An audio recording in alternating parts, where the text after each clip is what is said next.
Há muito tempo que eu saí de casa. Há muito... Pessoal, eu comecei na minha fala falei alguma coisa a respeito da importância que teve esse curso.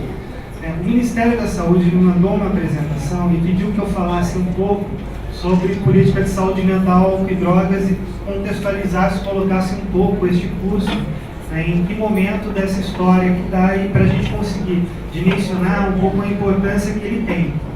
Então, eu acabei não usando a apresentação, eu coloquei umas informações a mais, tirando algumas outras, então eu vou falar um pouco a respeito disso e pensar também de como que a ideia da construção do Sistema Único de Saúde, esse curso ele colabora com essa construção. Eu acho importante disso.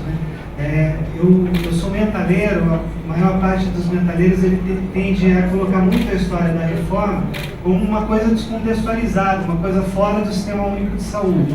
Então eu acho que a gente está num momento histórico em que essas duas histórias elas estão muito convergentes. A gente tem a necessidade também de colocar a reforma psiquiátrica dentro da história do Sistema Único de Saúde. Eu acho que a gente está consolidando cada vez mais esse caminho, a gente está colaborando mais para a construção do Sistema Único de Saúde. Então, este curso ele está inserido numa história de uma política de álcool e drogas que ele é muito recente no país. A gente tem de fato uma política de álcool e drogas a partir de 2002. Não que antes disso a gente não tivesse algumas ações relacionadas ao Sistema Único de Saúde e à política de álcool e drogas. Mas eram ações que elas eram muito esparsas, elas eram muito difusas e elas não estavam articuladas dentro de uma mesma lógica.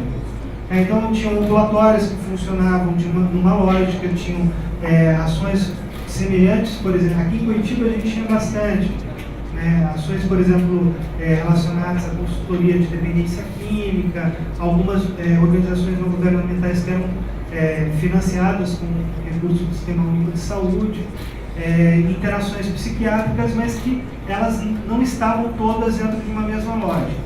A partir de 2002 começou a existir um alinhamento muito forte da política de álcool e drogas com a política de saúde mental.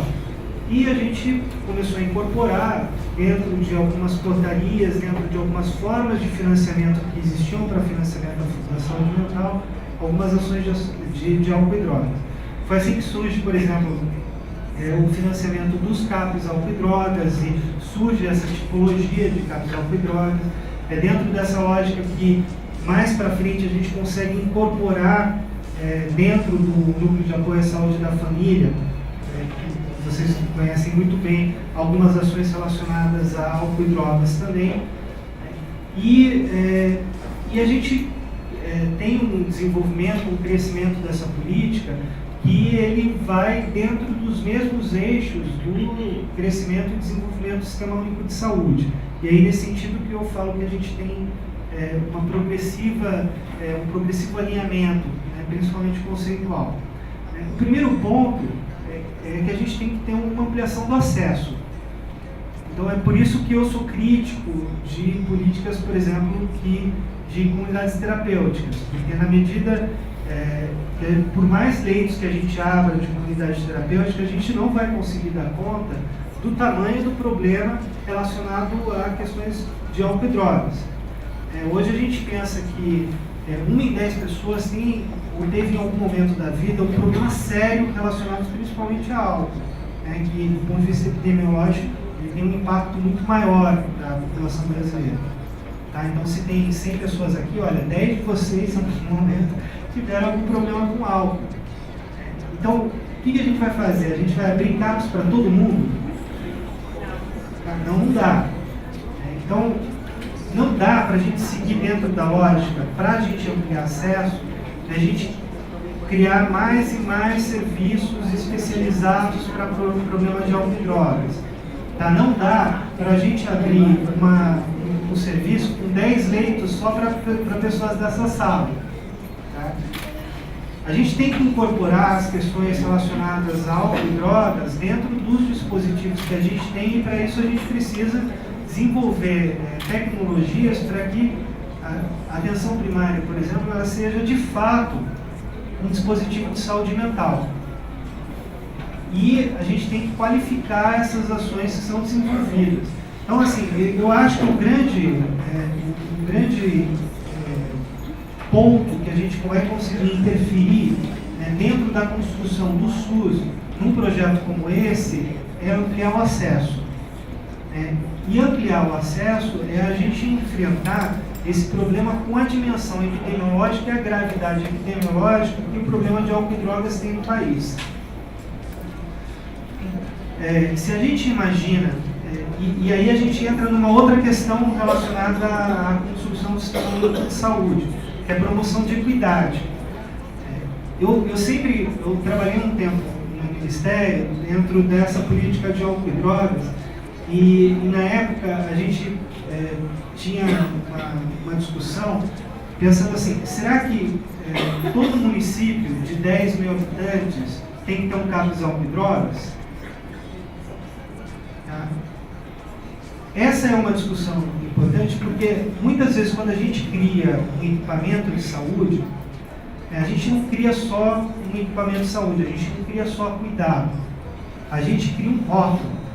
Então, numa cidade de 10 mil habitantes, é muito mais provável que a pessoa que bote o pé no CAPS álcool e drogas, ela se torne um usuário de drogas, ou seja visto como um usuário de drogas, do que os usuários de drogas, eles procurem um serviço como esse por conta do problema que eles têm.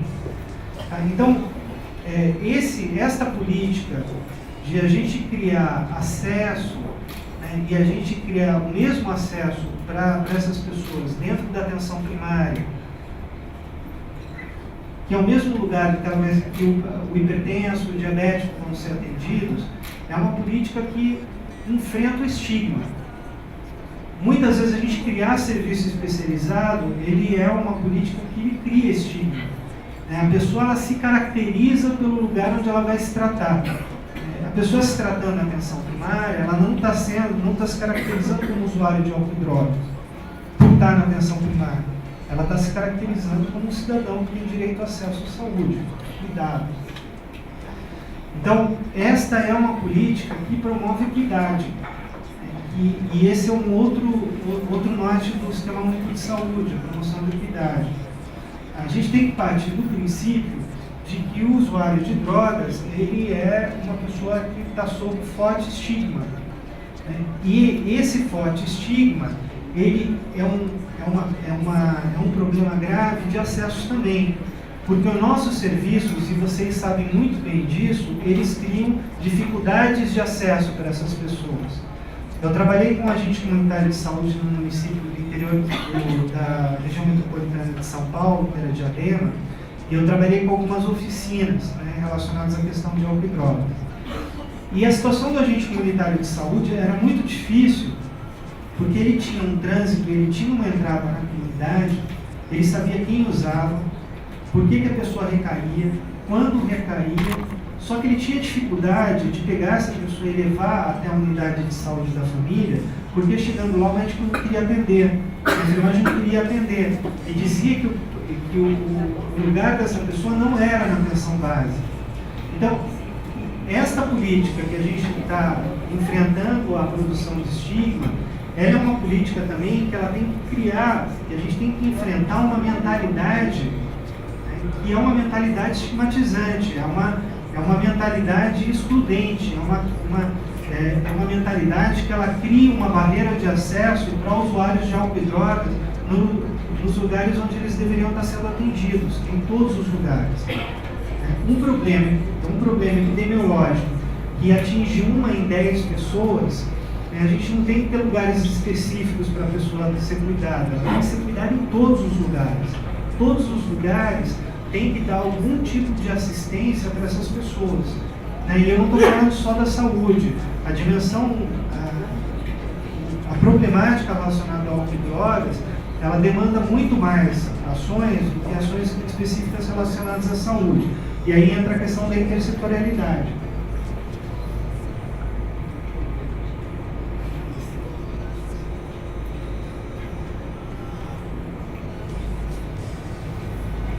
Então esse é um programa, essa é uma ação que ela também alinha as políticas de saúde mental à construção do SUS na medida em que ela produz equidade. E a nossa política também, ela vem se desenvolvendo a partir de 2002 num entendimento da complexidade da questão de álcool e drogas, que aponta também uma necessidade da gente fazer ofertas diferentes. Então, não adianta a gente fazer só um tipo de oferta. A gente nunca vai ter um serviço que ele dá conta de todas as ofertas que a pessoa ela precisa ter. Ofertas que a pessoa pode precisar, todas as demandas de uma pessoa. Tá? Então, a gente criar algumas ações de saúde mental na atenção primária, ele vem também para enfrentar uma certa ideia de um super CAPES, um super serviço de saúde mental que faz tudo. Ele faz acolhimento de todas as pessoas que têm problema, ele faz tratamento, ele faz prevenção, ele faz recuperação, ele tem leito, ele trata abstinência grave. A gente precisa, para defender um outro princípio do SUS, que é a integralidade do cuidado, incorporar essa noção que ela tem sido tão bem desenvolvida dentro dessa gestão do Ministério, que é a ideia de cuidado em rede. E nisso a gente coloca um elemento fundamental do cuidado em rede, que é a atenção primária, dentro desta ideia, dessa concepção de que todos nós somos responsáveis pelo cuidado de pessoas que têm um problema, que tem essa dimensão epidemiológica. Então, a ideia de integralidade de cuidado e de cuidado em rede, ele está muito ligado a gente substituir uma certa ideologia que a gente construiu desde a época do INAMPS, que é a ideologia de para quem eu encaminho isso, para quem que eu mando esse tipo de problema, para a gente substituir por uma outra ideologia que diz assim, quem que eu devo acionar para que me ajude a cuidar dessa pessoa. Cuidado em rede é isso. É não a gente saber para quem a gente manda a pessoa, mas qual que é a rede de apoio que eu devo acionar para fazer um cuidado desse problema que eu tenho algum tipo de responsabilidade. Então, cuidado em rede, ele também aponta para uma outra noção, que é a noção da corresponsabilidade, da corresponsabilização. E isso tem que estar incorporado na ideia também de que quando eu tenho um sistema que ele é norteado pela ideia de que para quem que eu mando, a gente está num sistema que ele é norteado pela ideia da desresponsabilização, pela atribuição de responsabilidade para outra pessoa, porque eu me responsabilizo em cuidar. Então, vocês não estão só dentro de um curso, vocês estão sendo agentes de uma transformação estrutural da forma de se ver o problema de álcool e drogas. E assim, se a gente for pensar que é um processo que ele vai envolver quase 300 mil pessoas, vocês imaginam o potencial de uma ação como essa para transformar o sistema único de saúde. E mais do que isso, para transformar a percepção que toda uma sociedade tem em relação aos usuários de drogas. A gente está dentro de uma perspectiva de criar 290 mil pessoas que têm uma percepção relacionada de acolhimento e de cuidado aos usuários de álcool e drogas. A gente está criando uma mudança em relação a como o Estado lida com a questão de álcool e drogas. Isso é muito importante. Eu estou querendo dizer para vocês que o que vocês estão fazendo, ele pode se tornar revolucionário. Ele pode dar para o Estado brasileiro uma face de cuidar de uma minoria, ao invés de ter uma política de excluir sistematicamente. Então, o que a gente está fazendo, o que vocês estão fazendo, vocês estão no meio de um embate, de dois posicionamentos que eles são muito contrários em relação à minoria. Por um lado, a gente tem alguns movimentos e são apoiados pelo poder público, de falar assim, olha, essas pessoas elas não são cidadãs, elas são um bando de pessoas que não quer trabalhar, que suja nossas ruas, que a gente tem que esconder e a gente tem que criar uma política pública para sumir com eles das ruas. Vocês estão numa outra vertente que diz assim, não, são pessoas, são cidadãos que o Estado ele precisa se responsabilizar e a forma com que que o Estado se relaciona com essas pessoas é através da lógica do cuidado. Então, a gente está aqui dentro de um embate de duas visões de Estado. A gente está dentro de uma discussão de como que o Estado brasileiro ele tem que se portar com pessoas de alta vulnerabilidade. E esse estudo, os dados que a gente tem hoje sobre usuários de álcool e drogas, mas que principalmente a respeito de usuários de crack, que eu acho que foi todo o grande desencadeador desse processo como um todo, ele mostra com muita clareza que a gente está lidando com uma população de alta vulnerabilidade. Uma população que 10% das pessoas entrevistadas, 10% das mulheres entrevistadas estava grávida, quase metade tinha engravidado durante o período de uso de crack, mais de 40% tinha sofrido algum tipo de violência sexual durante o período que estava usando crack, e boa parte das pessoas elas são não brancas, que têm baixo nível de escolaridade, que são pessoas pertencentes a classes sociais que tiveram um empobrecimento relevante, enfim, e que é uma população que quer se tratar. Que quase 80% das pessoas elas têm o desejo de se tratar, mas que só 20% no mês anterior teve acesso a algum tipo de serviço de saúde. Essas pessoas, o problema dessas pessoas são o pouco que a gente oferece, o pouco que a gente dá de acesso. O problema não está nelas, está na forma com que o Estado e o sistema de saúde como um todo, ele responde às demandas dessas pessoas. Então, a partir do momento que a gente está fazendo o curso, a gente está se posicionando do ponto de vista político. A gente está se posicionando a favor da construção de um Estado que seja protetor de uma população de alta vulnerabilidade, e que está querendo se tratar, que está querendo ser cuidado. Um dado como esse, uma informação como esse, ele fala totalmente contra a gente defender uma política de exclusão, uma política de recolhimento, uma política de ações compulsórias, de ações involuntárias.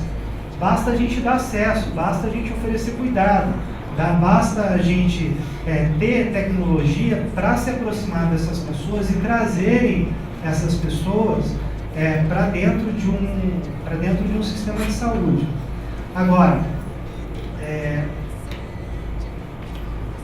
este é um embate que vocês não estão comprando só em relação a um posicionamento que o Estado deve ter. É uma briga que vocês estão trazendo para o cotidiano para vocês, principalmente para dentro das unidades onde vocês trabalham. E esta dificuldade de acesso, ainda que vocês deem acesso para essas pessoas, a gente vai ter que construir acesso para essas pessoas para dentro do sistema. E é uma outra coisa que, quem for de Curitiba aqui, é uma briga que eu vou ajudar vocês, de como que a gente vai construir a possibilidade de vocês trazerem esses usuários de drogas para dentro das unidades de saúde, e essas pessoas elas serem atendidas pelos médicos, serem atendidas pelos enfermeiros como outros cidadãos todos. Tá? E que vocês cheguem dentro com essa pessoa dentro de uma unidade de saúde, não. O lugar dessa pessoa, nos casos, é um pronto atendimento. Não. É o lugar onde todas as pessoas elas são cuidadas. Todos os serviços têm que ter algum tipo de oferta para os usuários de álcool e drogas. Então, eu acho importante trazer para vocês a dimensão do que vocês estão fazendo. Tá? E como que um processo como esse ele é importante para a construção do Sistema Único de Saúde. Não é um curso qualquer, não é um movimento qualquer. Isso tem uma dimensão que é absolutamente revolucionária na construção da política de álcool e drogas no país. Acho que é só isso. Eu acho que tudo pediram para falar em menos de meia hora para a gente poder almoçar mais cedo. Tá bom? Muito obrigado, então. Bom curso para vocês.